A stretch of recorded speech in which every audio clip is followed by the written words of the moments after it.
თუ ნებელობითი ქცევა არ გამოუმუშავდა ბავშვს, თუ გადავადება არ ისწავლა სიამოვნების, მას ძალიან გაუჭირდება შემდგომში ცხოვრებაში, იმიტომ რომ შემდგომში ადიქტები და თამაშზე დამოკიდებულები და იგივე ალკოჰოლზე და იგივე ვთქვათ სიგარეტზე დამოკიდებულები სწორედ პირველი 6 წლის ფიქსაციებია. მერვე და მე-9 კლასელს ფიზიკას თამაშით ვეღარ ვასწავლი ეგრე ადვილად.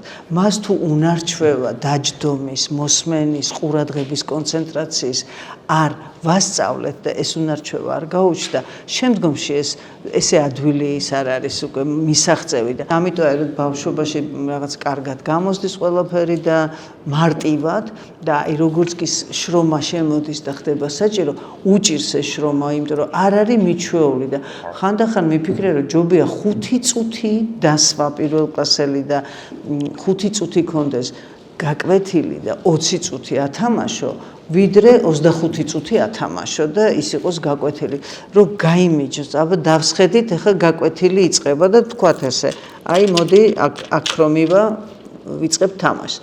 და ის 10 წუთი თუ 5 წუთი ვიჯდეთ და რაღაცა გაკვეთილის ფორმა მიიღოს. ხო არის ბავშვი, რომელიც საც უჭირს რაღაცის დაალაგება და არის ბავშვი, რომელსაც პირიქით მოწონს და ალაგებს.